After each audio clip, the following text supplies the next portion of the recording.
Nothing gets my juices flowing quite like when the local sports team rolls over their cap space for next year.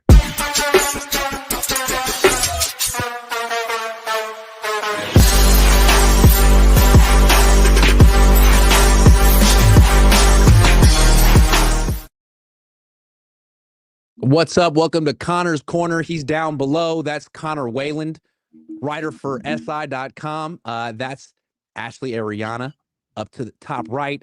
I'm Grant Cohn. We're calling this one Conor's Corner. Today's show is sponsored by Factor Meals. Summer's here. More sun, more light. What's the one thing you don't want to do right now? Cook. That's where Factor comes in. Factor's chef-crafted, dietitian-approved meals are ready in just 2 minutes. You thought, oh, maybe 5 minutes, maybe 6. Nah, 2, which is way better than 5 or 6, because sometimes I'm like, I want to eat something, but not if it takes 5 minutes to cook. Good thing Factor takes 2 minutes, which takes all the hassle out of eating well. So get started at factormeals.com/cone50off and use code cone50off. What's tough is that code and cones kind of sound the same. To get 50% off plus free shipping on your first box. That's code cone50off at factormeals.com/cone50off for 50% off plus free shipping. All right. The topic of the day is before we can look forward, I think you have to look backward and really honestly address what happened last year. And the Niners are going to say we got hurt, we had injuries, we had bad luck. Yeah, sure. There was that.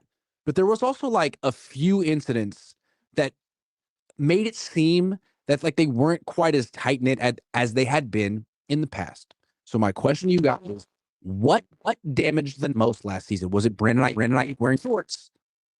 Was it Brandon Ayuk holding out? Was it Brandon Ayuk dapping up John Lynch? Or was it not Brandon Ayuk? Was it Deebo Samuel? Was it Christian McCaffrey? Was it Nick Bosa? Was it, you tell me, what was it? The number one thing.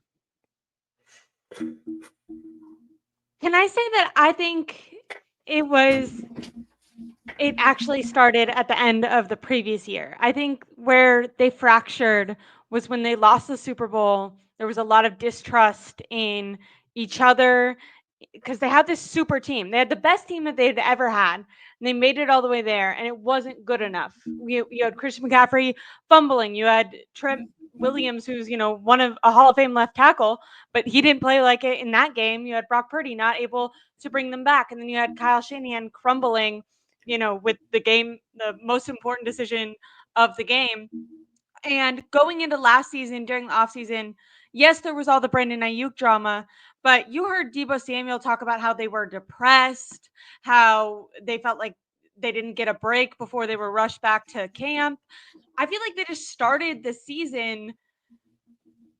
I wonder, is it fair to put it on John? Like, there wasn't enough turnover.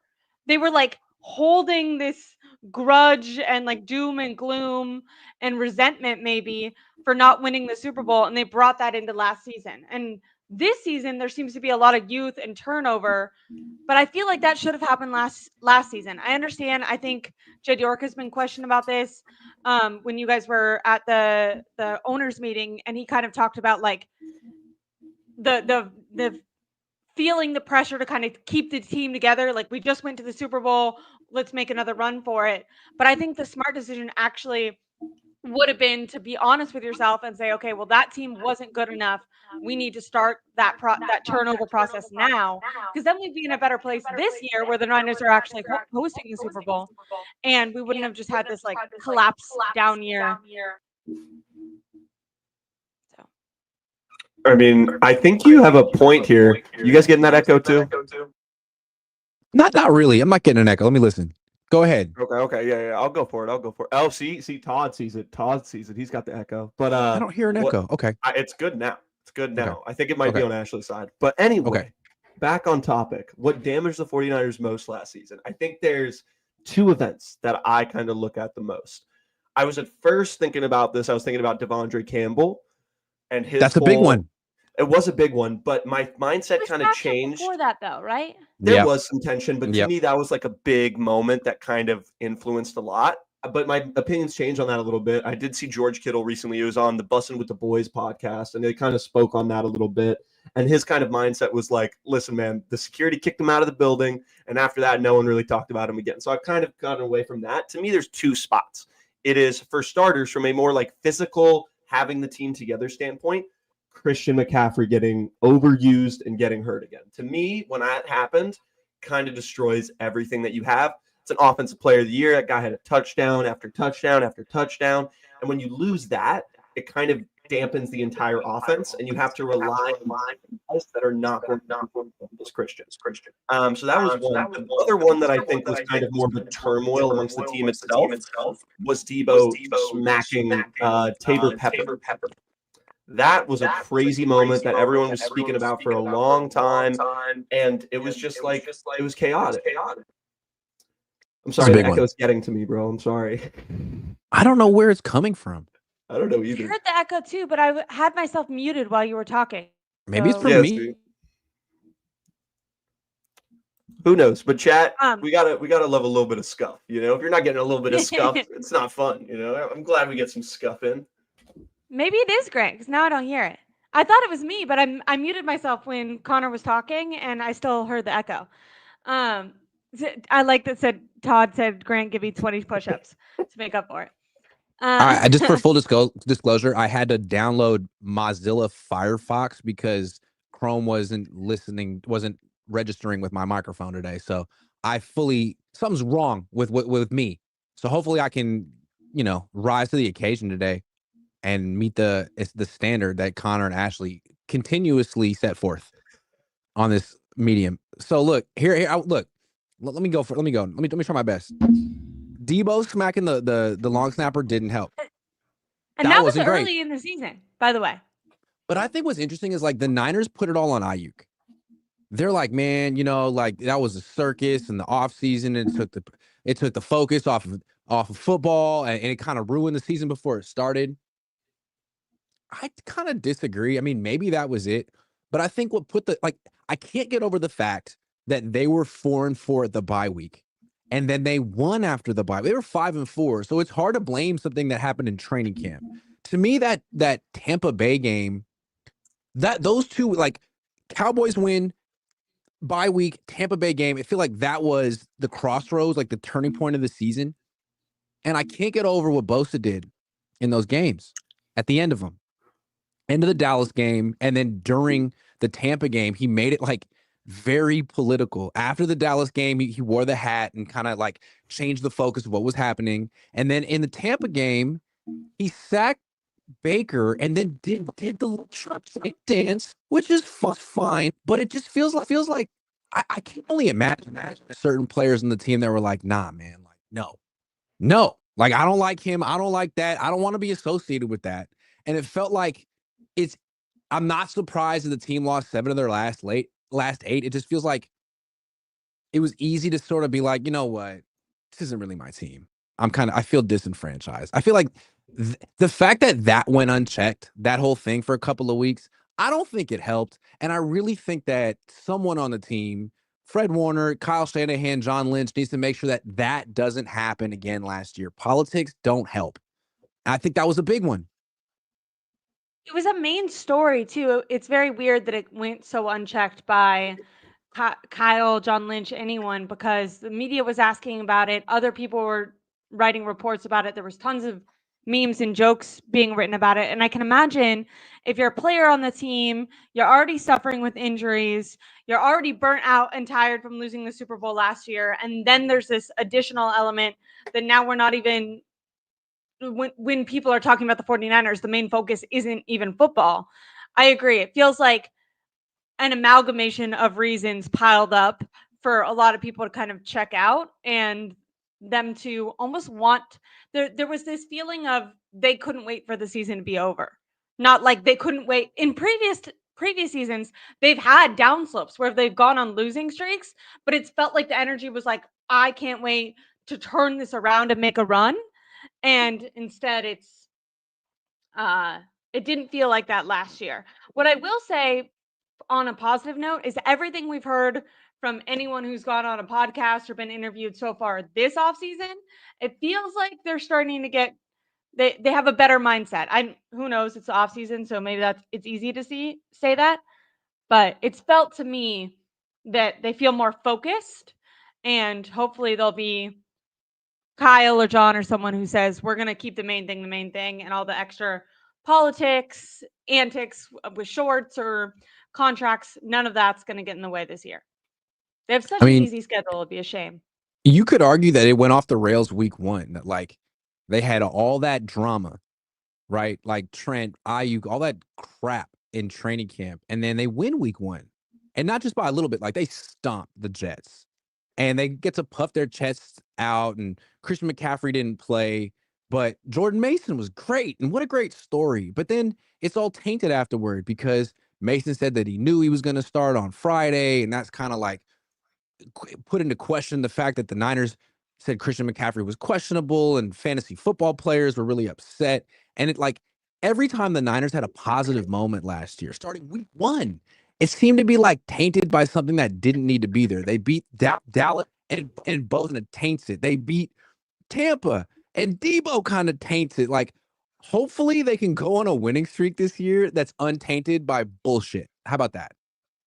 I think that's fair. I mean, as long as I feel like last season was such an outlier too, with all of the like extra drama from the offseason and all that stuff. And it was just such an outlier that this year I think that they have to come in with a different mentality. And to me, from what I've seen, it seems like they clearly are. It seems like they're back to the kind of same old Niners that we've seen before of like, listen, we're going to come in, we're going to be competitive, we're going to play hard, we're going to win football games. And as long as they can continue that mentality and a lot of these like small, annoying little hindrances that they have in between each other stay minimal, I think that they can have a really good team. And if they don't win like 10 games, I'd be really shocked.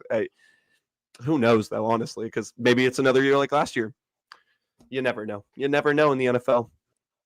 Also, like, not to be the person that ends up giving the 49ers excuses, but when we're talking about like what event most hindered the 49ers canceled their joint practice because of injuries. So I know the injury thing is an excuse because they did have enough players to make an impact, especially if Kyle was being more innovative and like evolving. Conor, you kind of talked about like the offense revolving around Christian McCaffrey.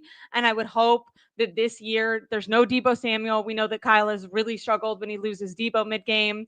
And I hope that he's prepared to not ride Christian in case that isn't an option at some point. I'm not predicting injury, but if it does happen, I think Kyle's ability to evolve as injuries come up is going to be really important. I hate to like bring up the injury excuse because I know that they should be able to win without those guys, but it was a huge problem that as we're talking about week 1, like Christian was supposed to play week 1, according to them. So the injury thing started really, really, really soon. And I'm hoping, we'll look forward a little bit to camp, but I'm hoping that the mini camps that we just had aren't indicative of the 49ers health going into this year and that they have better luck this year because not looking so good. Is the echo gone? Nope. It's still there. Yeah, it was there when she was talking. Well, you're muted now. Yeah, it's gone now. Yeah, it's gone. Oh, hold on. Let me go to settings. Let me go to audio. Don't tell me you didn't turn off echo. No, echo cancellation is on though. We're learning how to stream on I might have to run over and get my AirPods for a second, but hold on. Before we do that, let me ask you this. It's clear the Niners don't really want to spend their cap space. They got $46 million in cap space, more than that. It's the second most in the league. Most of the teams with a lot of cap space do not consider themselves contenders. The Niners do. Why do you think the Niners would rather have cap space next year than next year? Keep in mind, the Niners are currently scheduled to have $8 million in cap space next year. It's not a lot. So if they roll it over, that's $54 million in cap space. That's a lot. So why is that important? Why is it more important to have that wiggle room, that ability next year than this year? What's your thought process? Well, I am curious to know, like, who are some of these free agents that are next year? Because that's something that I'm now looking at to be like, well, maybe they're targeting some people in particular and kind of like, okay, we're going to try this year. And if it doesn't work out, then we can get some other people that are a little better. There's a lot of free agents, man. Like, looking at it right now, there's a lot of guys. TJ Watt's going to be old. They probably wouldn't be able to afford him, but that's a name. Terry McLaurin's a name. Khalil Mack's a name, even though he's old. Like, there's a lot of guys. There's a lot of different guys. So maybe they're targeting someone in particular. I don't know who they would, because it seems like with the way that they play, they kind of have a commitment to certain guys and having a certain commitment to like maintaining this culture with these particular guys that I don't see them necessarily going out and getting a big name. So I am curious, I do think that it definitely comes down to the Yorks just being like, well, we like Saka, so sorry, but I'm curious to see how they do it next year. Can I, instead of answering your question of why, can I say why I think it's a bad idea? Because I don't know why. Because I'm not Before saying you say why it's a team. bad idea, can you give me your bet? You don't have to have the right answer, but like, Okay. I think it's a question that most Niner fans want to know, and it'd be nice to have like just theories, because there is no right answer. None of us know. So We have a lot of guess, these and then say guys. what you think of it. Okay, if I'm going conspiracy theory hat, a lot of these guys are signed to deals that go into next season.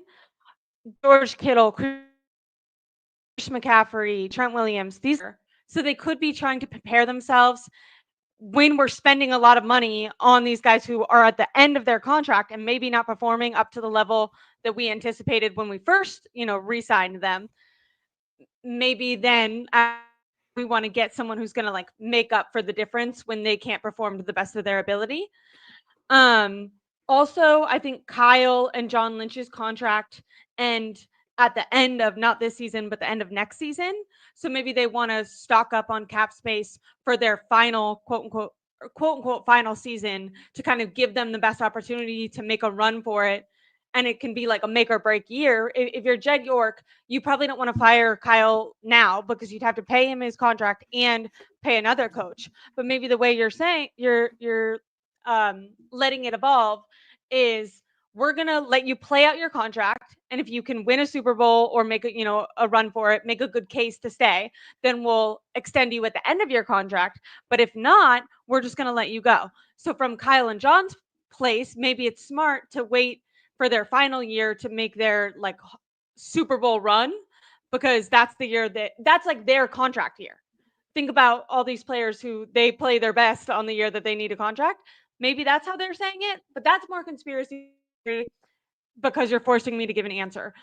What pisses me off is if they had a rookie quarterback and a really young team, maybe rolling over money would make sense, because it's like, okay, as our guys grow together and we start having better ability to make a Super Bowl run, then that's when we're going to be spending all our money. But right now, the most important players on their team are older. So to me, they should be going all in this year when they're hosting the Super Bowl at Levi's. And while their players like Kittle, like Chris McCaffrey, like Trent Williams, like Fred Warner, like these guys, you don't know how well they're going to continue to play as they get older. So I hate the idea of like being okay skipping a year that they could be in their final like prime uh position to like really make a run for it with these guys. It doesn't make sense to me. Like trying to rebuild while you're also paying these older guys.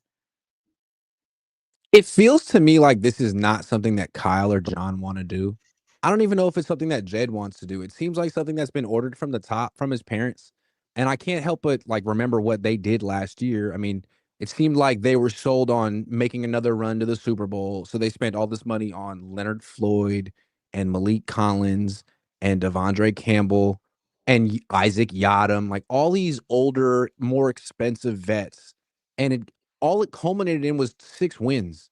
So I think it's maybe a little bit of frustration or anger from the top owners of the team saying, we don't want to make that mistake. We don't want to be on the hook again. And I mean, it it doesn't seem like it's smart. If you want to put Kyle Shanahan on the hot seat, you can't give him an excuse at the same time. Like he could say, like, if they go 7-10 this year, he could point to the cap space and say, I wanted to get Jalen Ramsey, but John and Denise said absolutely not. So there's that, but I feel like it's just clear to me that the top people in the organization don't think this is the Niners' year. They're not going to come out and say it because they're not lowering ticket prices. In fact, they may be like upping ticket prices, but I don't think they think it's their year. And I think it comes back to Ayuk. They gave Ayuk all this money last year. He's not going to be available week 1. He may not be available week 8. When he does come back, I mean, he may not be much of a contributor until really next year. So maybe they feel like their team will be next year. But I mean, what about Trent? What about Christian? What about George? But that's all I'm thinking. Like, you're not really going to get much from Ayuk this year. If they believe that, then why wouldn't, as you've been campaigning for, why wouldn't they use this cap space to go get another wide receiver? Even if it's not, maybe the idea is like it's not smart to be spending that much on wide receivers, but like if this was Eddie DeBarlo, if every year was must win the Super Bowl type urgency, then you would go do that. If you really felt like our pass catching room isn't good enough and we have money. It's like, if you don't have any money, it's like, okay, well, my hands are tied. But we have money, and I notice a problem that makes, in my isn't that opinion, why we keep coming back to the soccer stuff? It's like, because nothing else makes sense. I mean, for one, you're renovating Levi Stadium. That's $200 million. 2, you're expanding the stadium for Leeds United. That's 200 million pounds estimated. I mean, maybe that's what, maybe the Niners are like, look, between those 2 renovations plus the big extensions for Purdy, Warner, and Kittle, we're tapped out. I don't care that we have cap space. We don't have cash. Although they did just sell 6% of their team, so I don't know. I do want to kind of go on this receiver thing for a second, just because I think oddly enough, I'm probably the highest on the 49ers wide receivers out of the 3 of us. Like, I think that there is a bunch of guys there that have a lot of talent. And one thing that I kind of want to point out too, I don't think this will happen, but it could. Let's say a couple weeks in, receivers aren't performing. They aren't doing well. They do have an opportunity to make a trade. There's plenty of receivers that are out on different teams that aren't necessarily happy. There's a lot of guys you can go for, guys on contract years that you can get for 1 year. So I think that the receiver room in particular, I'm not really stressed about that. I think I'm expecting big jumps from guys like Ricky, from Cowing. I think they're going to do a lot. Jawan's healthy. Yeah, who? Which one? Ricky? Ricky has to be healthy before he can make a big jump. I mean, yeah, but he got shot last year, so like I feel like I'm giving him a free pass. He got hamstring for the second time this year. I'm not talking about him getting shot. Okay, well, I mean, the hammy, yeah, good point, but like even then, I think Cowing plus having Jawan is going to be a good help. Like, I do have some faith in that, I will say, and especially nowadays, like young receivers that kind of become the league nowadays. Like, I'm not comparing them to these players, but like when Justin Jefferson and Jamar Chase got drafted, they immediately became some of the best receivers in the league. And it's because the youth, you get more in your legs. You got a lot of this ability still. I'm just saying I have a little bit of faith, and I'm not as stressed about it. I did hear something else that I wanted to bring up too, which I did find interesting. I think you were saying, Grant, that like the higher ups, they don't think that this is the year. And my question with that is, how much do you think that has an effect? Like having the Yorks maybe being like, well, not our year. I guess it's not for us. Like, because I do question how much of an actual issue that is, because I do think that as long as you have the coaching staff in this mentality of like, listen, we just paid our quarterback. We still got a Hall of Famer in George Kittle. We've still got Hall of Famer in Trent Williams. You've got a lot of good guys on defense, young defense too. Like, I do have some faith for this team. I think that this team, if they make the right moves and these players that are young, they can really take advantage of their shot. I think that they can do a lot. Yeah, I mean, look at their schedule. Like, how is this not their year? They're going to have a tougher schedule next year, right? Yeah. They're not going to be facing the AFC South and the NFC South. I'm not exactly sure who they will be facing, but it's going to be a tougher schedule. And Brock Purdy's going to be more expensive. It just seems kind of shameful. I don't know. I mean, the thing about Niner fans is I feel like they've been a little bit conditioned to celebrate everything the 49ers do, no matter what. Whether it's in the fans' interest or not, there's a certain contingent of the media that tells the fan base that everything the Niners did not only was right, but just next level brilliant. And I love that the Niner fans are passionate about their team and supportive, but you don't necessarily have to support every little thing the team does. Maybe sometimes it's in the organization's best interest for you to be pissed off, for you to feel self-righteous and to feel like your owners or the people controlling this team don't have your interest in heart. Because this soccer stuff makes me feel like, do they really have your interest in heart as a Niner fan this year? Do you feel that way? I think that's a fair point. I totally think that's a really fair point. Like, I don't think that they have shown as much commitment to the Niners that they have their other teams that they own. So I think it's a completely valid thing. Yeah, this year.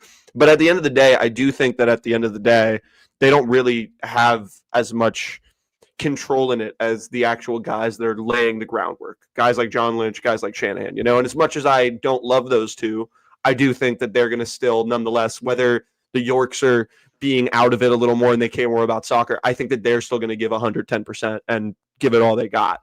Maybe it's not the best, but they're going to definitely give it their all. So I'm really excited for this year, man. This is going to be a crazy football year, man. Oh my goodness. I agree with at the end what you said, Connor. I think Kyle specifically, John Lynch, I feel like his big impact is the draft. Who knows? It might be more of a Robert Saleh impact, but that's where he, is supposed to shine. But when it comes to this season, I do at least hope, and this might just be the off season. It's been a while since football, so maybe it's my optimism fan coming out.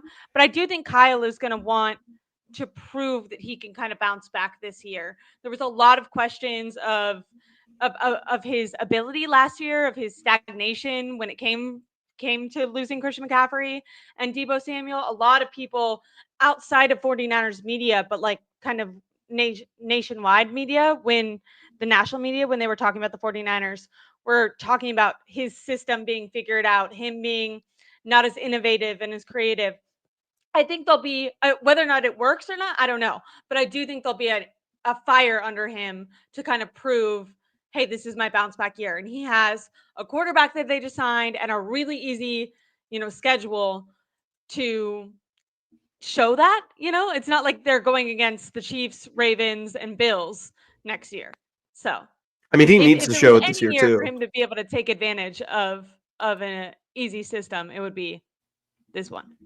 It's a big year for Kyle. I mean, it just seems like, well, Colin Cowherd brought up something interesting about Kyle Shanahan recently. I mean, like, if he has a winning season this year, then all of a sudden last year looks like an aberration. He bounces back. He's once again looked at as not just one of the best offensive coordinators in the league, but one of the best coaches.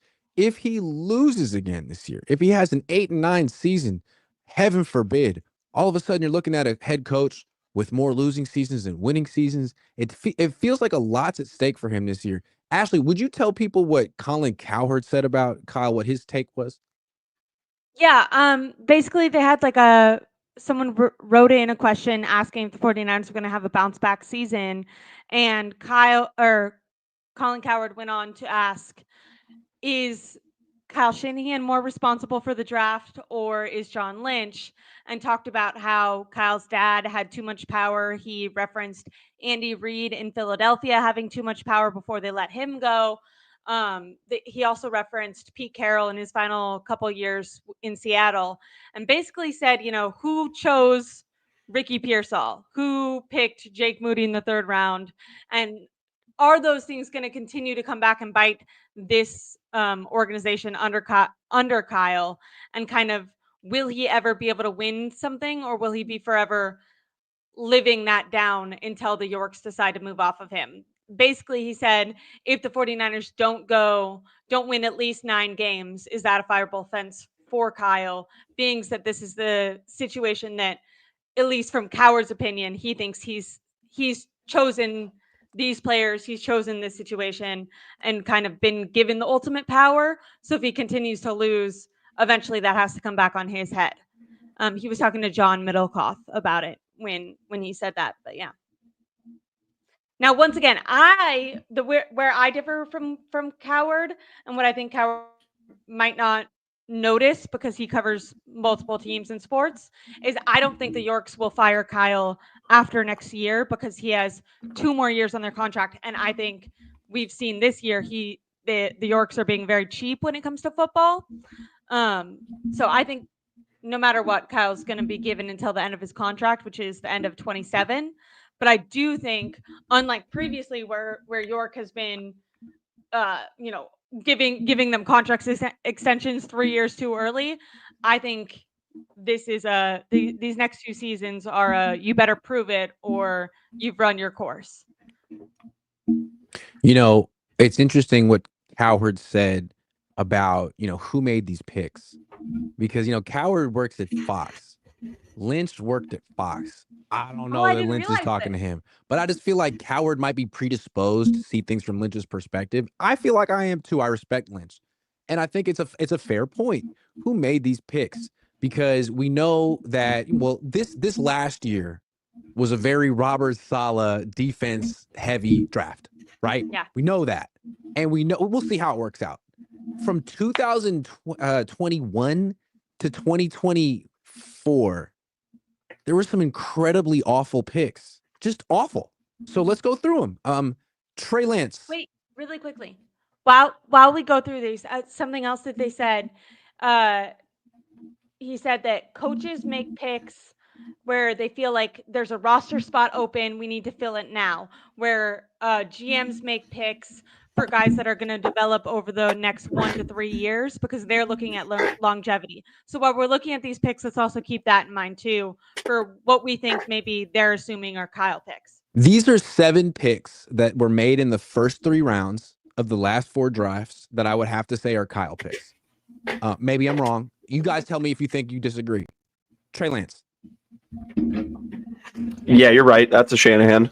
Trey Sermon. Yeah, definitely that one. Ty Davis Price. Yeah. Danny Gray. Yeah, he's the type with those ones. Cam Latu. Definitely Kyle. Jake Moody. That one I don't know, but I probably lean Kyle. It was Kyle giving the say to that special teams coordinator, right? Like I think Kyle went on and said, I didn't want to watch any special teams or kicker tape at all, so I just let the guy choose. And then at the very end, he gave me 3 guys and I chose between them. I think he literally said that on record. But he's the one that wanted to take a kicker in round 3, right? Yeah.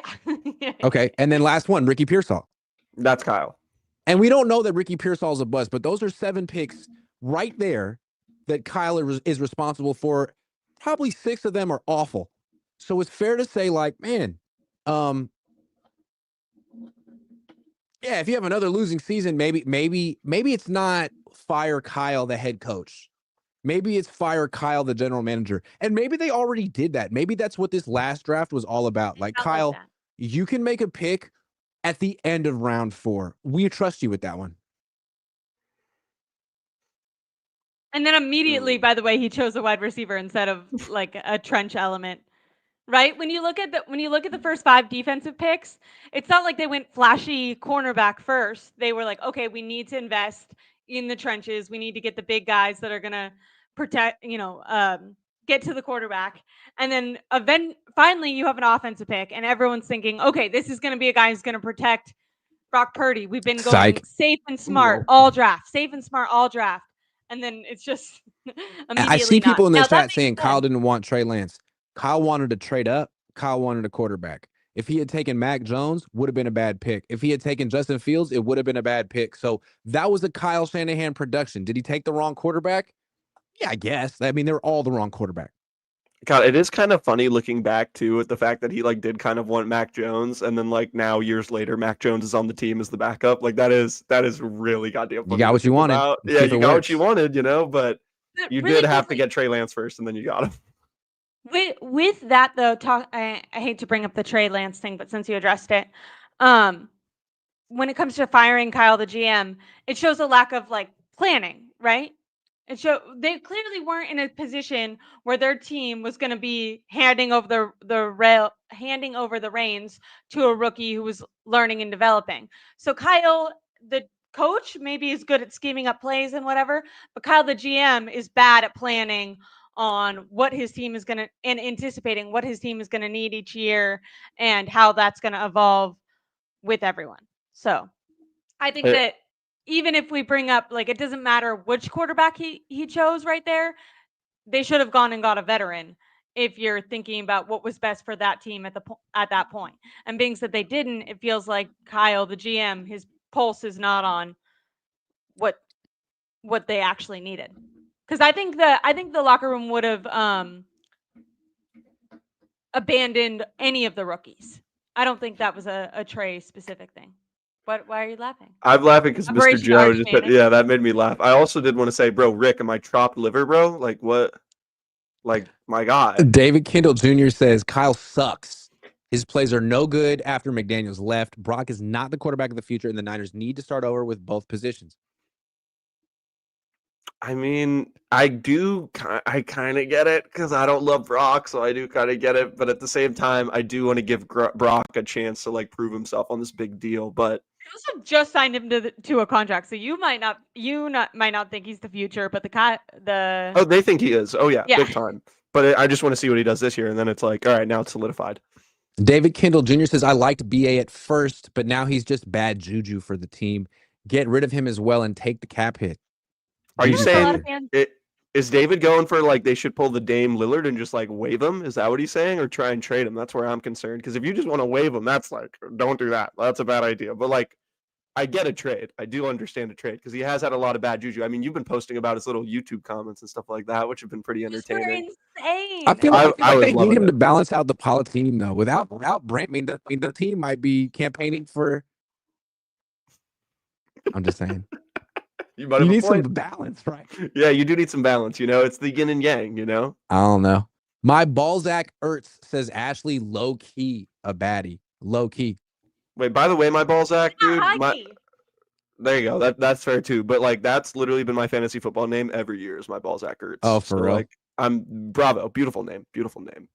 All right. Well, you know what, guys? It's wait a second. Where did I go? That's not the right Messed thing up. to do. Okay, there we are, everyone. Hold on. It's prize pick time, but I got to share the screen. I'm over here. Oh, my God, dude. He's really Talking about- learning, guys. Scuff stream, baby. Scuff stream. Let's go. There it is. is. I'm literally using Firefox. I have to quit and reopen. Guys, I'll be right back. Hold on. Wait a second. I have to quit and reopen. Wait, what happened? I do have to say Man. though, like this has been a good bit scuffed, and it's just my favorite thing ever. I love this. This is just great. Like the mics are cutting you out, see- Wi-Fi's are dropping. I love it. Oh, Did you see that Ayuk has 6 days ago has another post? I just went to check his No. YouTube channel. I've not when you were seen that saying that. actually. It's not crazy, but It's not that crazy. Well, now that Grant's gone, guys, I have an opportunity to let out a little bit of a hatred that's in my heart right now because I just saw on my phone I got very mad because another center got signed to the Los Angeles Lakers, and the fact that the Warriors have not gotten a center is making me want to cry. It's making me lose my mind. We lose Kevon Looney, and we can't get. I'm back like I never left. He's back. All right, Warriors talk's done. What is going on? Hold on. Present. Grant ate too many gummies is amazing. What is going on? Oh, chat, you're on fire today, chat. I see people in chat saying like and subscribe. Like people are doing good one-liners. Like chat, you guys are I'm great so today, sorry. man. What is this? Oh no. That's not it either. No. I hate this. How does Firefox work? Can someone tell me? Dude, I haven't Hold used Firefox since I was like 12, bro. I got no idea. Hmm. Actually, I'm great. Can you Well, not, like, I screen just record hold on. I'm your- gonna try one more time. Nope. Okay. Allow. Can you like read them out loud to us, and we can just like make the picks with our faces? I don't know if Prize Picks will love that. Is the only thing. I don't understand, and I'm Hey, so I'm upset. low key a baddie. Okay, that's a great ad for them. Good point. Good point. No, I can figure it out. Hold on. I'm gonna come back to it. Dude, no, I love the fact that chat is staying on this narrative of granting too many gummies. This is so funny. Oh my god. I'll come back to this. All right, forget it. For now, I want to. Your do eyes a are pretty topic squinty. as we There's- enter training. I did take a gummy. Okay. As we enter training camp, it's like 3 weeks away. How much confidence on a scale of 1 to 10? How much confidence do you have in Brock Purdy? Scale 1 to 10, and why? I'm sitting right now, and I might be a little too high here, but I'm sitting at a 7. And I'm sitting at a 7 for one reason and one reason only. Typically, I feel like I'd be at a 5 or a 6. I'm at the 7 though because this is the first year of the big deal. If he doesn't perform this year, it's downhill from here. They won't re-sign him again. He's going to be done. So I have some faith. And I do think that this is the year for him to do the strides. And I do have enough belief in him as a human being that he can do it. Like, I do think he's committed to football. I think that he's committed to the team. I think he's committed to winning. So I have faith. Oh, we're back. He figured it out. Oh, never mind. Keep going. I mean, that was pretty much it. The 7's where I'm sitting at. Where are you at, Ashley? I liked the 7. Where are you sitting though, Ashley? That's the question. I can't tell if we're about to. Sorry, that was distracting. All right, we're back. We made Are we it. talking about confidence in Brock Purdy? On a scale of 1 to 10, how much confidence do you have in Brock Purdy after what he did last year? I feel like this year he will have a much better year than last year.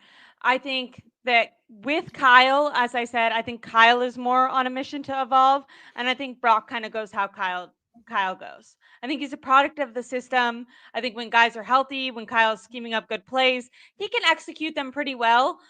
We've seen him, melt down in a few games, but we've also seen him avoid pressure. I think I would call him like a little bit above average. Like he can take what he's given and execute it well, and maybe even a little bit better than what he's given. So I think this year is going to be a lot to do with the surrounding of Brock. If George Kittle is healthy and they're using him in the passing game more, because unlike Conor, I'm less confident in their wide receivers. Although I know ESPN just earlier today said that Jordan Watkins is going to be like a sleeper surprise for the 49ers. So maybe he's better than I'm anticipating. But I think Brock Purdy, I'm stealing Connor's. I'm going with the 7. I'm pretty confident that we know who Brock Purdy is.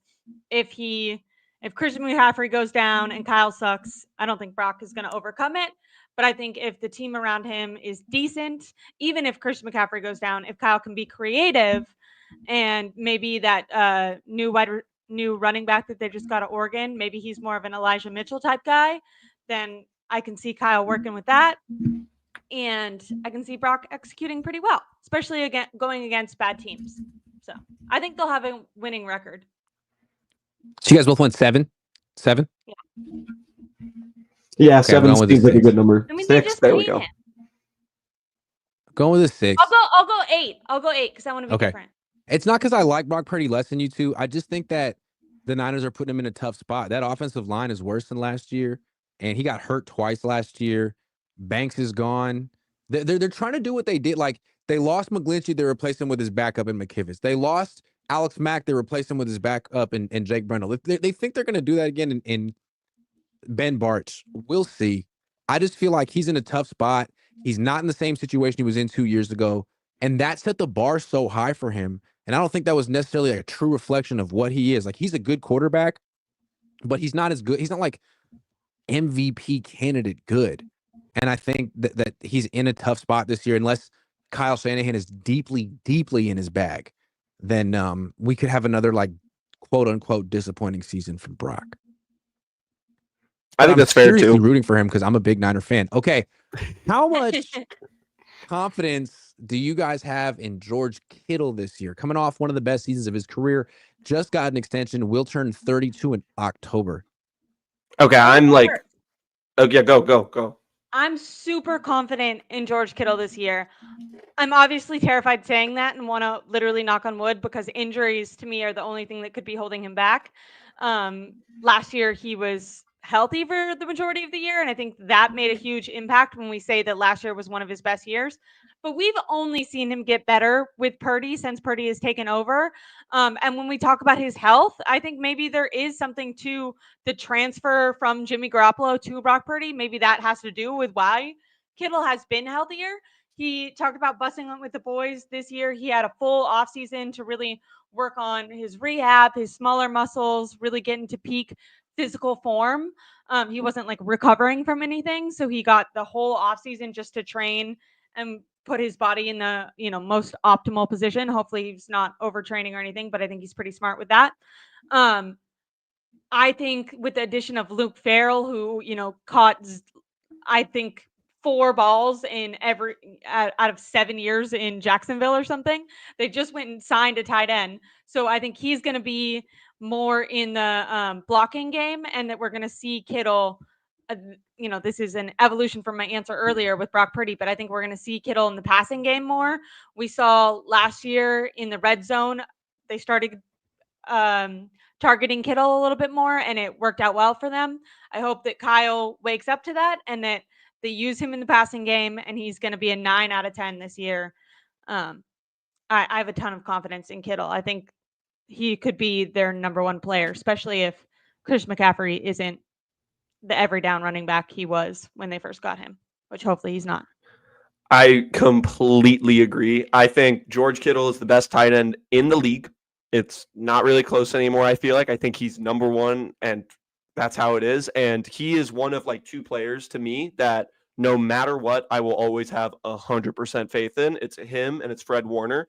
If George Kittle's on this team, he's going to be amazing. And I think this year he's due for a career year. I think having a little bit less of those wide receivers that we were talking about, he's going to get the ball a lot more. And when you give George Kittle the ball, amazing things happen every time. It doesn't matter. He is an amazing football player. And I think any team in the league, any team would keel over to get him on their team immediately. Like, he is just that damn good. And his presence as a human too is amazing. Like, he's one of those guys too that doesn't get too ego driven. He's very much a team player guy. I think he's funny too. I love him. I think he's great. And I think it doesn't matter. I think he's going to be amazing. Okay. I think I'm going to go. So you guys went 9 each 9? I'm going 10. I think he's going to have a career year. Okay. I think he's going to have the best year of his career. Oh, wow. Okay. I'm going 7. And here's why. I love George Kittle. Great player, Hall of Famer. He often gets injured and plays through it and doesn't talk about it, which is part of what makes him so great. He was injured, I want to say, early last year. He was playing through a broken rib. It was very painful. He didn't like announce it like Fred Warner did, but he was playing through something. And I think, like, why was he playing through it? One, he's a Hall of Famer and he holds himself to a standard and he's got that Mamba mentality and all that. But 2, he wanted an extension and he got it because he had an incredible season and he really carried the team, even though they didn't win much. But he was the leader, unquestionably the best player in the team. So he got rewarded. Now he has guaranteed money this year. He has $12 million in guaranteed money next year. And I mean, he's probably going to get hurt again. And my question is, like, is there really going to be the same urgency to play through whatever injury he suffers, most likely, like last year? Or is this the year where he's like, you know what, I'm going to shut it down? I mean, Christian McCaffrey got an extension last year, got hurt, shut it down. Trent Williams got an extension last year, got hurt, shut it down. Football's brutal. And sometimes if you have 3 years of guaranteed money in front of you, there just isn't the same. There's no rational reason to play unless, the team is great. So that's my thing with George. Last time he got an extension, he played 8 games the following year. So I'm just curious. I did have something too that I thought was really hilarious on the Bustin' with the Boys podcast. He was talking about his injuries and stuff like that, and he was like, end of the year, they're clearly out of the playoffs. He watches, I forget which player it was, but he watches one of the players like get so incredibly hurt, and he just like went up to Colin. He's like, dude, I don't want to be out here anymore. Like, bro, I'm just gonna get hurt too. Like, I love that. I thought that was for week awesome. 18. He's like, yeah. You see Isaac Orlando screaming like he just got shot. Get me the hell out of here. Yeah, get me off this field. I'm like, honestly, if I'm you, I'm doing the same goddamn thing. Like, dude, you're the best player. Get me out. Get me out. We're done. I think, and maybe I'm wrong because Kittle just said that on the Bustin' with the Boys, but was it the COVID year that he got hurt and there was like no rational reason for him to come back, and he did, like, they were out of the playoffs and Jimmy Garoppolo didn't come back and Kittle did? I know that you just talked about Trent Williams and Chris McCaffrey both taking, kind of taking themselves out when they were injured. Chris McCaffrey has a history of doing that all the way back in his college days. Trent Williams, speaking of Bustin' with the Boys, one of the hosts the Will guy. Compton. Played with Trent Williams on Washington and talked about how even then Trent did practice and stuff like that, and that was years and years ago. I think Kittle is a totally different beast. I think those two guys look to preserve their body. They want to be Hall of Famers. They want to have a reputation that when they're on the field, they're going to play up to a certain standard. I don't know if I see Kittle like that. I think Kittle is the type who will go back out there if they're out of the playoffs and he has, a broken foot and the quarterback isn't out there, but he feels like he owes it to his team. I see Kittle as a different type of guy. I think if he can play through it, he will. Now, will he play as well? I don't know. But I think I'm less worried about the contract year affecting Kittle's motivation than I am anything else. That's a great point. Now, could he literally get hurt and not be able to play? Yes. But if he has the ability to play, I don't know if the contract changes anything, because we've seen him not in contract years. That's true. And the 49ers season over, and he's still. It's a good point that he came back in 2020 when he was hurt. That's a good point. All right, you know what? Before we get into the rest of our confidence meeting. Oh, you're muted. Oh, now there's two of you. Oh. Oh, no. Yeah, you're still muted, my guy. How about now? There you go.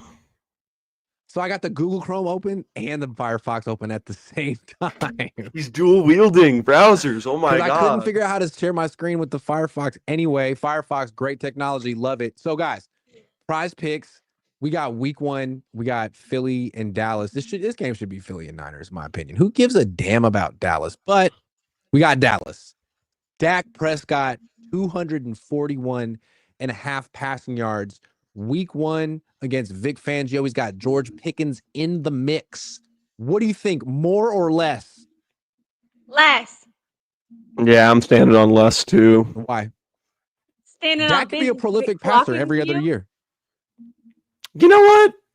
Oh, actually, now I'm kind of debating, just because I do kind of like the addition at receiver that they've gotten. I do. Now, like Philly's Pickens. defense did just destroy Patrick Mahomes in their last game, so I mean that's reason. You know what? I'll be the outlier. Give me the more on Dak. Do it. Just do it. I don't.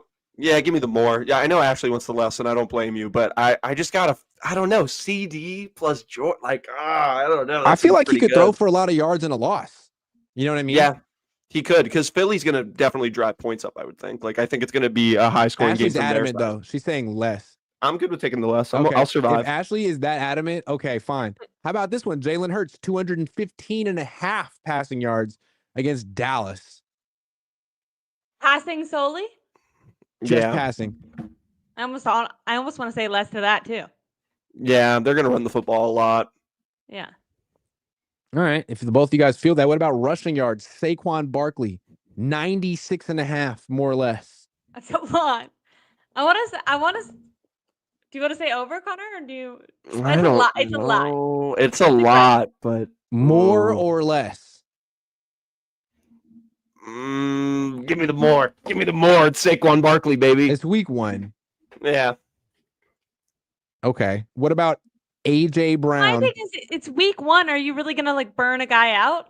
Yeah. So actually, you know what I like, Grant? What I like more. Let's get rid of that Saquon Barkley on the rushing yards, and let's instead take that nice green devil over there for more than 1 rushing touchdown. Oh, but Jalen Hurts is gonna steal it with that tush push. No, it's Saquon Barkley. I don't care. Should we get a Jalen Hurts rushing touchdown too and take away the yards? I'm good with that. Yeah, I like that more than the yards. The yards kind of feels like too questionable, but that seems like a lock. Boom! It's that easy over here at Prize Picks. What about Jake Ferguson? No. What about where's Pickens? Oh my God, Patrick Mahomes. There he is. Oh my God, look at all these different. Wow, you got a bunch of different teams, dude. Wow, you think we got the Niners? Grant Cohn discovers gambling. Look at him. 49ers. So excited. We're the Niners. Yeah, I don't see them. I don't see them either. Haters. Absolute haters, bro. Prize Picks. What are we doing? No, I'm kidding. What are we doing? Kelsey? This is the best part of the segment where I just aimlessly scroll through prize picks trying to I'll find throw the it in there. right I'll line. throw it in there. Lad McConkey over over 0.5 touchdowns. I love that. Give me that. Lad McConkey about to be a dog this year. No, not WNBA. No. Sorry. You don't want to bet on our girl Aja Wilson? Like what? Of course I do. I want to bet on the Giants.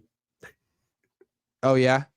We don't bet over here. We make plays. There I we would like to go. make plays, but do Connor's first. Okay, 1 on the Giants, and then that's it.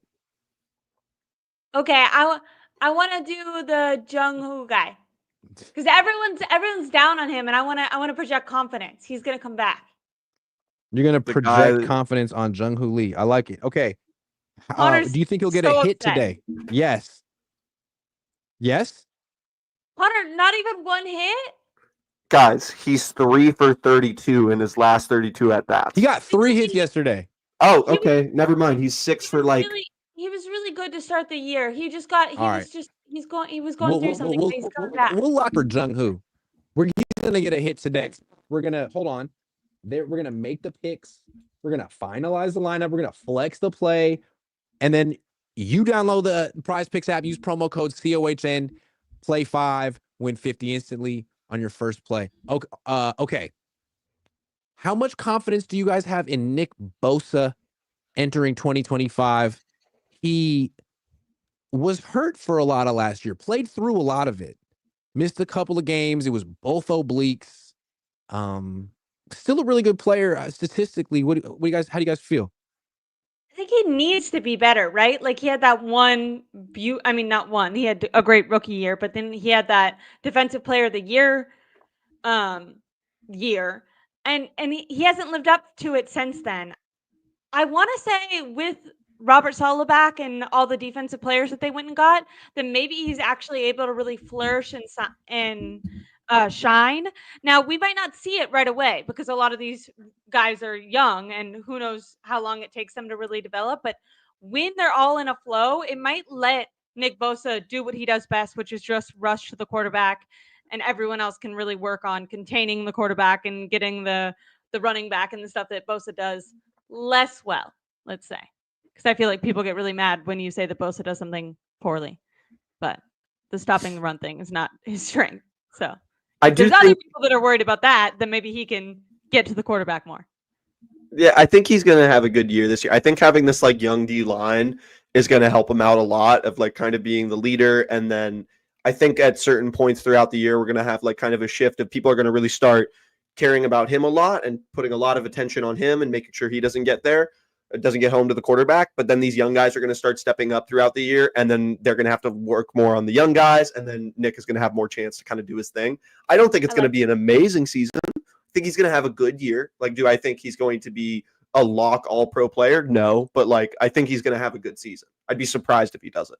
If he pulls out, lock all-pro player.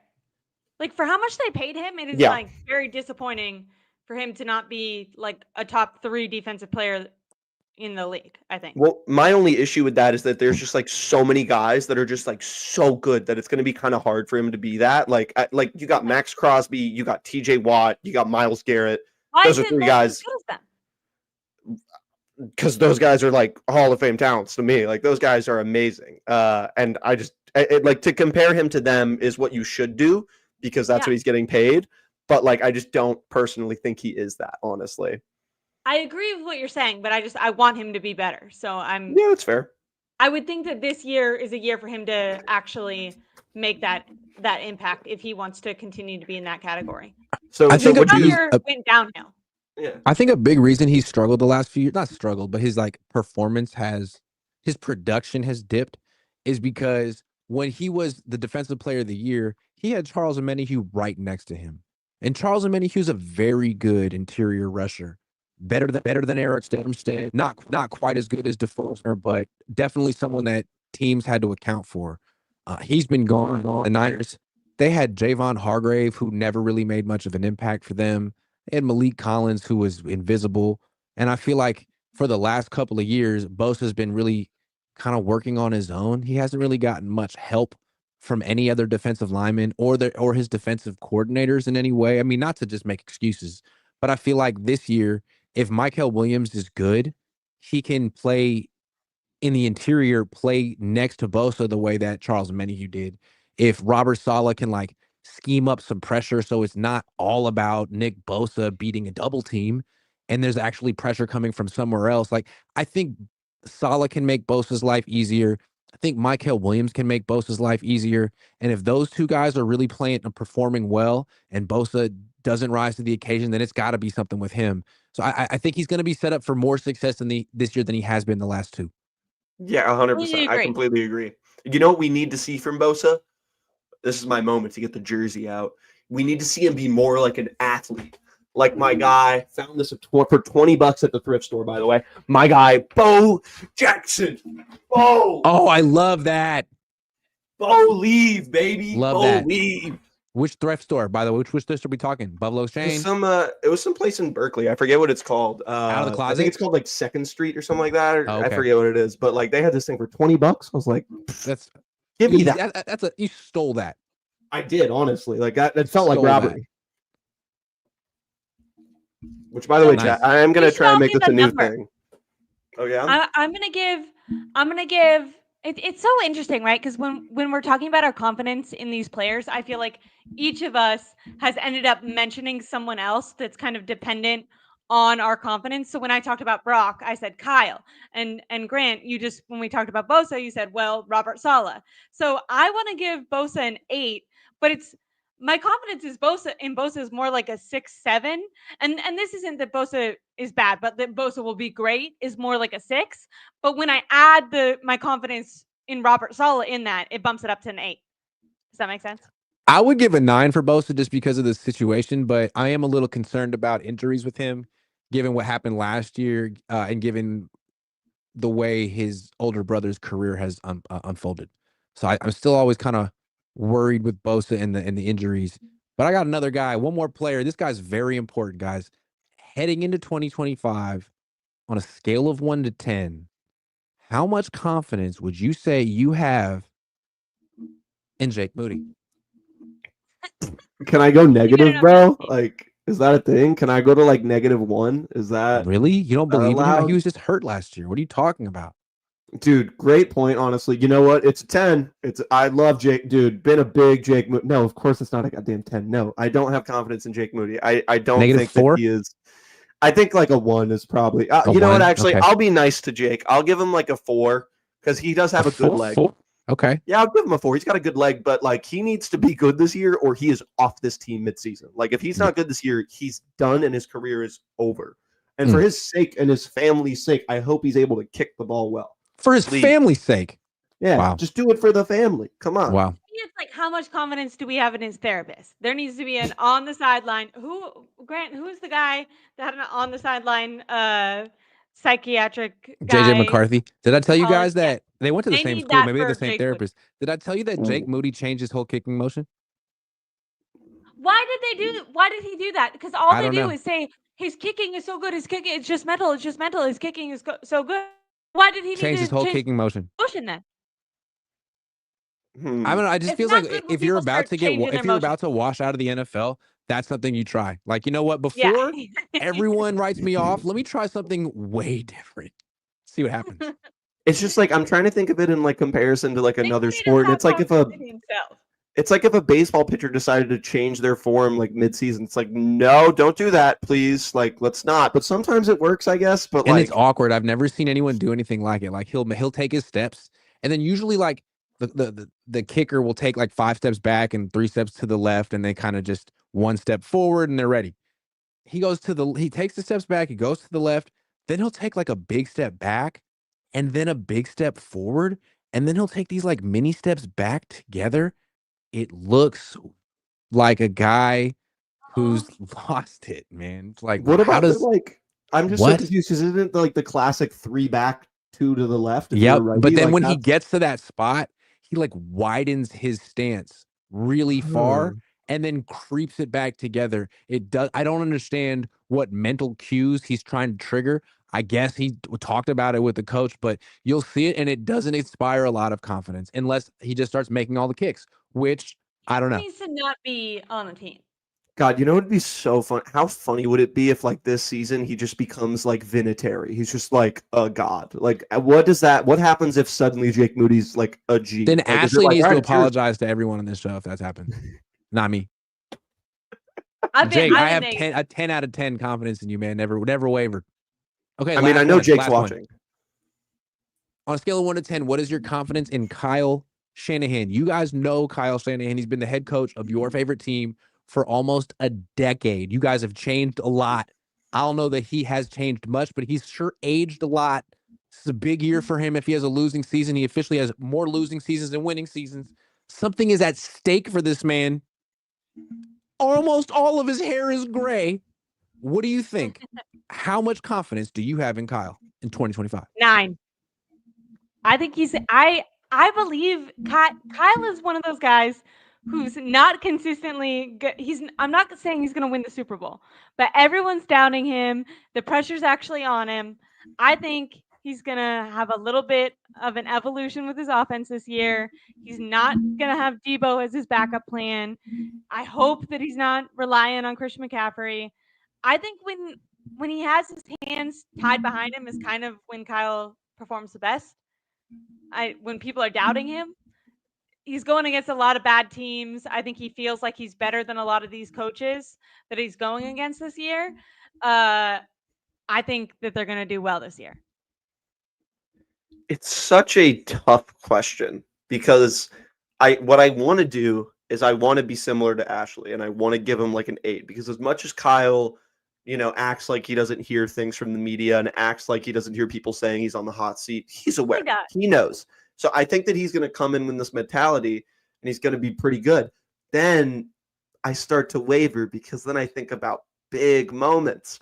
And then my 8 starts to go down to a 7. And then I think about the Super Bowl and I think about it's him a overusing 6-point game McCaffrey. with 5 minutes left in the fourth quarter. How much confidence do you have in and Kyle?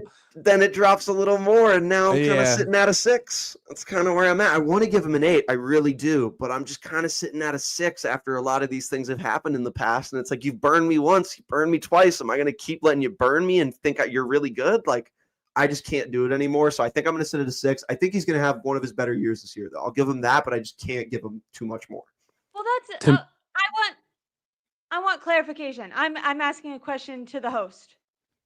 You say confidence, like I don't have confidence he's going to win. If you ask me, do you have confidence Kyle's going to win? I thought you made a great argument, Ashley. You did. You made a great argument. You don't have to agree with Conor. Conor doesn't have to agree with you. I thought you made a great point and why you're confident in Kyle. Look, I want to be confident in Kyle too because I feel like he is the competitor and like he knows this is it for him. If he has a down year this year, it'd be so easy for the organization to fire him and promote Robert Saleh and just like say, you know what, Kyle's burnt out. Sorry. He's a great coach, though. We really appreciate everything he built. We want to keep his structure intact, but he's burnt out. He knows that. So I feel like we're going to get the most focused version of him. But like the one thing that I just like, I can't get over, like, okay, he'll be focused. He'll be serious. Is that enough though? I mean, in 2019, he was great. He did all that. He went to the Super Bowl with Jimmy freaking Garoppolo, but the defense was like elite.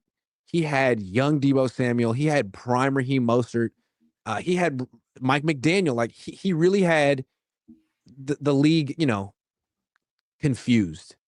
It seems like ever since he got Christian McCaffrey, his best idea, his only idea is to just feature Christian. And it worked for a while. But I still don't see like the next great idea. You know what I mean? I feel like he's Steve Jobs and his idea is like iPhone 17. Like, no. We need a new idea. We love the iPhone. It was great. But what is the new idea? It can't just be Christian 14.0. It's 13.0 wasn't really like that, man. What's the Watkins? That's what ESPN is saying. It's Jordan Watkins. You're underrating. I like Jordan Watkins, but I don't know that Jordan Watkins is gonna like. He's the new wrinkle, Grant. You don't know. Okay, all right. I mean, Jawan Jennings, great player, but like not. He's not going to score 10 touchdowns this year, right? He's not. You're making a good case. Like he could come as prepared as possible. Yes. He could be as determined as possible. Yes. But like what's made him great is having these. To me, when I look at the 49ers, I think Kittle breakout year. Debo breakout year, Christian McCaffrey. And if you don't have that guy, kind of who are you going to turn to when your quarterback isn't that guy? Not saying that Brock Purdy's like he not had good. Kittle last year. Kittle balled out 6 wins. So where is your edge? Debo's gone. I don't know that Christian's the same player. Like, what is it? Where are all these touchdowns going to come from? This is Kyle, back I'd to my love to point know. earlier when I said that they should have used the cap space on a wide receiver. I don't know. Maybe they go sign Amari Cooper and he goes for 15 touchdowns or something. Right. But I just don't know, man. Kyle, I'd love to see the genius this year because there's a lot at stake. And you got competition with Saleh. Everyone's going to be oohing and eyeing over the work that he does with those rookies and the blitzes that he calls. Everyone's going to be loving Robert Saleh. What do you got? I just want it to be football season already, man. Like, God damn it. Why can't it be football season? I just want to see what happens. I'm so intrigued. This is like You said you have all this confidence in the pass catchers. Who's going to be their guy? Who's going to be the, like, they had the Debo, they had the Chris McCaffrey. Don't listen to Grant because he's saying insane things. I mean, Luke Farrell's going to have a career year. I mean, he got 3-year deal.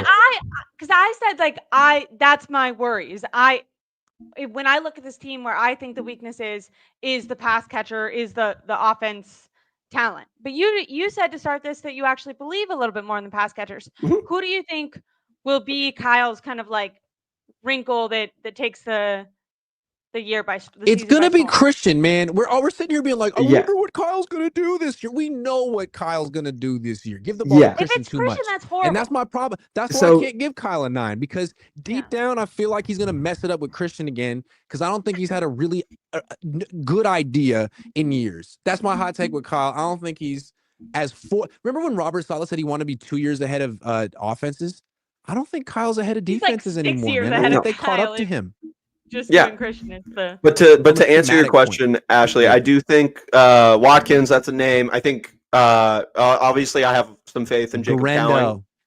Yeah, definitely Garendo. Watch the fuck out for Isaac, dude. He's coming this year. Just you wait. But I have a lot of faith in Cowing as well, even though there's a lot of wishy-washiness there. I do think when Ricky's healthy too, I think that Ricky can be a contributor. Like I think nowadays in the league, having these amazing wide receivers, it's definitely a premium, and a lot of teams, they have these great wide receivers and it helps them out a lot, but you don't necessarily need it. That's kind of how I feel. Like we've seen the Chiefs over and over again. Travis Kelce's always there. They got rid of Tyreek Hill, but then beyond that, they didn't really have too much, like obviously Rashee Rice, but he got hurt and they still were a really competitive team every year. I just truly don't value these amazing high key wide receivers, I think, as much as maybe you do personally.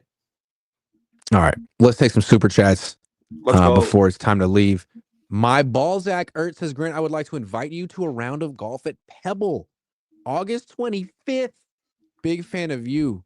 Wow. Okay, well, I might be working on the 25th, but I could probably play hooky to play at Pebble with someone who's Balzac Ertz. So, yeah, hit me up about that, man. That sounds like fun. Nice. I played at Franklin Canyon today. Shot a 97. How'd you do? 97. Let go. What's the best you've done? 90. I did 90 last week. It was good. That's pretty good. Yeah. The young Montana been member for like 4 years. Thank you very much. Foot says Purdy about to be straight foot this season. Not good. But your foot. So isn't that good? David Kendall Jr. says, I said cap hit, as well as I, that no one will trade for BA. Brock a 4, maybe a 5, Kittle a 10. Brock a 4. I like his confidence in Kittle. Yeah, the Kittle confidence. How can you have valid. a 10 out of 10 confidence in Kittle when his quarterback you have a 4 confidence in? Riddle me that. That's also a good question. I do want to give one little special shout out to the young Montana too, because he said my favorite comment of the year, which was, I am Grant and Ashley's love child. That was really goddamn funny. I'm a little too old for it, but like that got me. That was really good. Maybe I was really good for my age. Ashley would have been like 6 years old when you were born, something like that. All day, every day. Kim says Niners might not make the playoffs, even with the NFL's weakest schedule in a day. I'm telling you, that shit. If I were Kyle, I'd be pissed about that narrative. It's like, fuck, if we miss the playoffs with the weakest schedule I'm fucked. Sorry for the French. So this is giving me a question now. Does this like having the like easiest schedule in the league, is that more of a benefit or is it more of a burden? I mean, it's a benefit for the team, but it's a burden for the coach who has all this pressure on him, right? Yeah. It's going to be interesting. Didn't someone try to come out a couple of weeks ago and they were like, whoa, just because their schedule looks easy doesn't mean it actually will be. Who was that, Grant? Do you know? They were like taking some pressure off for. Was someone in the media? Kyle. Oh, it was Chris Sims. Oh, no. That's great. Well, it's not like Chris Sims and Kyle Shanahan are super friends or super close or anything. I love it whenever Kyle can't say something, Chris is like right there, man. I like Chris Sims, though. He's a good guy. You met Chris Sims. He is a good guy. Chris. Yeah. Chris is like the yin to Kyle's yang. Like Kyle's kind of reserved, you know what I mean? And like not the life of the party. Not the life of the party. But people want to go up to Kyle, but and you got Chris being like, he's like the outgoing version that Kyle can't be, you know? I do truly think, though, that Kyle, like, because I did hear George say again in the same podcast that I'm going to talk about again, that he's like, oh, yeah, me and Kyle in the off seasons, like, he comes to mind, we go on vacations, he drinks. Like, I really want to know what Kyle Shanahan is like behind closed doors, like in a I tried to bring him a shot of reposado. Ashley, did I not? I brought him a shot of reposado. I was like, Kyle, me and you right now, let's bury the hatchet. You're not getting me in trouble. One, you're trying to get me in trouble, and two, take both of those shots so that you're hungover tomorrow and you ask me easy questions. So I did, and I did. That's pretty funny. I know. If I were Batman, I would have like pretended to take the shots, right? Be like, Batman. Well, I just don't get it. Like, if I'm champ enough to be giving you shots at the restaurant, like Kyle can't take one too, like. Now, to be fair, I didn't have to pay for him. It was an open bar, but still, I went and waited in line, brought him over. I thought that was such a gesture. I couldn't believe that he doesn't trust me with alcohol. What does he think I'm going to do? Broke bread. I tried to break the bread with him, but there was no bread to break. Banter. You know what, Grant? I truly believe that whenever Kyle's done, I think you guys are going to be great friends. Me and Kyle are going to have a podcast, just the two of us. You guys are going to go golfing together at Monarch, and it's going to be beautiful. You know, it's going to be a blossoming friendship. Doesn't Kyle feel like he would be like bad to golf with? I gave Kyle praise earlier, so let's not being a hater, but he just feels like someone who doesn't take losing. I feel like I would kick his ass at golf. Damn, you hear that, Kyle? I feel like I would whoop that fool. Does he seem like the kind of guy who has hand-eye coordination like that? I don't think he does. Not that I do. Didn't Kyle play like receiver? Doesn't seem like the kind of guy who'd be good at baseball, golf, basketball. I mean, I think I'm definitely cooking him in basketball. I'm not gonna lie. I think I'm doing that right after this. I feel like Kyle would be good at volleyball. He's got some height. He's got some length. I feel like I could see him doing you know what I'm saying? I think he could set it. How tall is Kyle? Now I'm curious. 6'4". He's a legit 6'4". He's tall. What? Yeah. But I think I could strike him out. I think I could work him in a race. But yesterday at Orange Theory, I fell. I went down. You actually did? Wait, somebody in chat. I went down. Wait. Somebody in chat said that. There was an all-out at the end, and I put it up to 15 because I was feeling myself. I was feeling great, Connor. Good. You've done the 15 before, right? Yeah. So I did the 15, but then it was one of these like treadmills where it's like a delayed response. If you put it up to 15, it would take 5 seconds to like actually kick in. And then when you like bring it back down, it would take 5 seconds to like bring it back down. And I did the 15 for like 30 seconds and I was getting kind of tired, man. It's fast and I'm old. So I pressed 3 and I panicked straight up. Like, I can't wait for this to be done. So I'm like, it's all right, man. I'm just going to jump off. I'm going to jump off. You know, those little things on the side? Slick.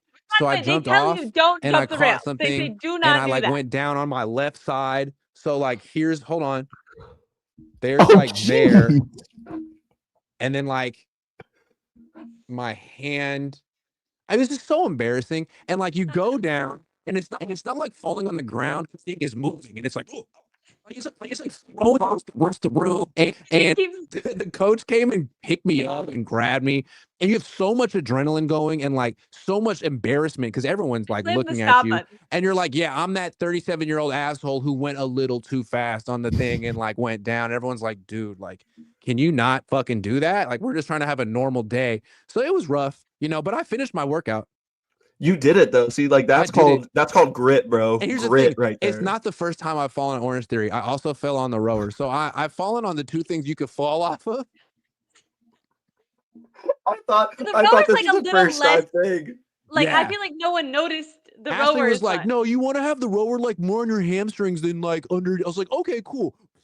And the thing is, so when I fall, both I feel times when like I if fell, you're the taller coach than was me, like, it's it's all right. It different. happens to the best of us. No, it fucking doesn't. It happens to one of us, and it's me, Grant Cohn. Dude. So wait, I thought this was a one-time thing, but what I'm learning is this is a pattern. Like Like, this is here's the thing. I'm a great athlete who's very balanced, but I somehow find a way to fall, and it's not fair.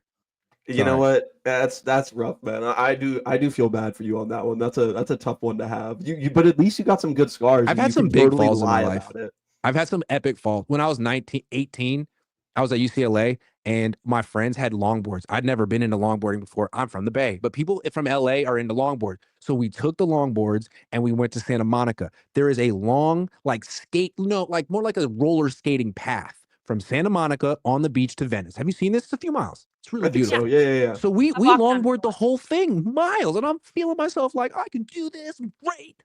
We make it to Venice. There's people all of a sudden watching us. I feel pressure, and there's a little bit of like sand on the path in front of me that I don't see. I go to push. For whatever reason, the skateboard doesn't come with me. I go flying. I scrape across the ground on my left side, bleeding profusely everywhere. All these people like, oh, are you okay? This idiot just fell on his going 3 miles an hour. You pop up being like, I meant to do that. I feel fine. Never But no. longboarded again after that. I just something about me, man. Clown. I don't blame you. I remember when I was in college, I was trying to like learn how to skateboard, and I had some really bad falls. But like the worst fall I had was in this basketball game where this guy, it was like fast break. He was running it. I was like, oh, I'm the big boy. I'm gonna get that chase down block, charging as fast as I can, leap, homie pump fakes. Then he bends over and does like, the classic bend over, hip on hip, head directly into the ground, knocked out cold, knocked out Oh my goodness. cold, just like cuts all over my face. That's that was bad. a bad moment. One time when I was at UCLA, I was playing pickup basketball in the Wooden Center, and we were playing against like guys who were like graduate students, and they were a little bit older, and they were all yak, and they could dunk. And so we weren't playing well, and I like telegraphed this awful pass around the perimeter, and this was like game point. So he was like going in to dunk to end the game off of my turnover. So I was like, no, I'm contesting this dunk. And I didn't know that he could dunk. I thought he was going to lay it. So he goes to jump. I go to jump. He jumps really fucking high. Jump like maybe 15 inches in the air. And I undercut him. And I didn't mean to. And he comes down on his left knee. And he like Sean Livingston did, man. Oh. And I felt so bad because it was my fault. And there's nothing. I was like, I'm so sorry. And his friends were like, get out of here. And I'm like, you're right. I'm leaving. So I don't think I ever played pickup basketball again after that. I ruined a guy's knee. And he's probably watching somewhere being like, that fucking guy. It was you. I'm so sorry, man. I didn't mean to do that. I swear. Yeah. It's just that I didn't know that you could jump that high, and it was a terrible pass, and I'm not good at basketball. And I shouldn't have been playing, and I really stopped playing basketball after that. That was my bad. Dude, you got to go shoot around with me sometime, man. That's what I'm doing right after I'm going to this. take out your knee, and you're going to be like, I shouldn't have said that. I mean, the good news is I don't have my balance. story? We've got two. Let's get a third. Let's do it. Yeah. When I was a kid, you know how like when you swing on the swings in like preschool or before kindergarten? Oh God, yeah. But you swing on your stomach, right? Like, you know how you learn how to swing like an airplane? So I learned how to do that. But my dad was like at work or something, and he was going to come back. And it was the first time I had seen him for a while. So I was like really excited. And I was like, ran home to my grandparents, and I was like, I got to show you, and we got to perfect my stomach swing to impress daddy. So then I went to swing, and I just soared off the swing. My chin fell to here. And I wear makeup, but you may be able to tell, I still have a scar right here from when my chin was hanging down. So then instead of my dad coming home from work to see me do something impressive, he came home to rush me to the hospital I feel like 3 out of 5 people have that scar on their chin just from doing dumb shit when they were 3 years old. You know what I mean? My little brother has one Like of those. most people have that scar. That's funny. Dude, I just love the fact that the second I heard swing, like I knew where it was going, and I was like, oh no. I was like, oh no. It's like, God, please no. When I was 3 years old, I tried to jump onto the monkey bars, like not just like get onto the first one, but like jump to the fourth one. Missed it, broke my left wrist.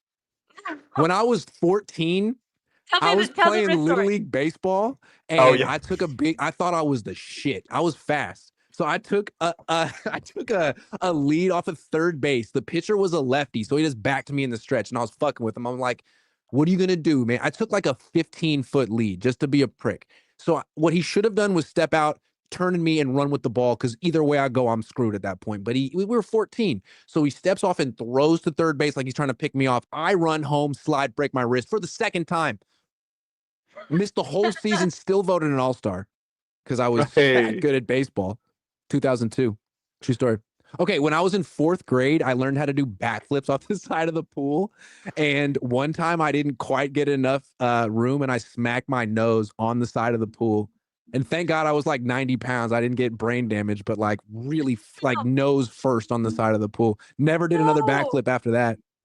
Yeah, that's a bad one too. I love how we've just turned this into like our injuries near-death now. experiences. Yeah. Oh, okay.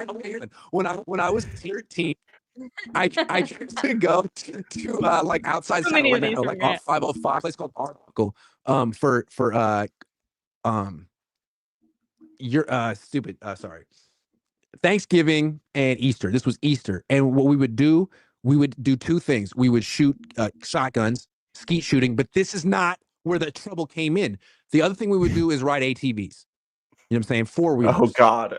So we were tearing through, like, these go fast, like 50 miles an hour, man. I'm 13 years old. We're tearing through these little gullies in like almond orchards.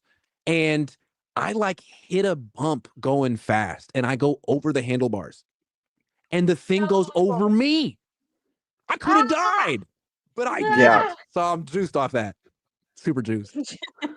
I do have to give one more little. I would tell the story about when I ran away from the cops and made it, but I feel like the statute of limitations hasn't quite been 20 years. I'm gonna wait 5 more years on that one before I tell the cop before I ran away from the cops. I've heard the story. It's a good story. I really want to know that one. I'm gonna wait till I'm 43 so I can make sure I get away with it. Smart. I do have to give another little shout out to Mitchell and Ness with the I threw a boomerang and who would have thought it came back and smacked me in the nose, had to get stitches. That's my favorite one of the day. That's great. That's just a great story. All right, I've held you here for an hour and a half. Thank you guys for listening to the times that I almost hurt myself. I did hurt myself. That was really important. Yeah, not almost. You Content. did. We see the scars. All right. Well, that's one more day closer to training camp. We did it. Thank you very much. Everyone get that factor and get those prize picks, and subscribe and like and all the good stuff. Connor, chat, have a good July 4th, chat. Have a good July 4th. Be safe. Stay hydrated. Throw coconut water in there and electrolytes. BCAAs.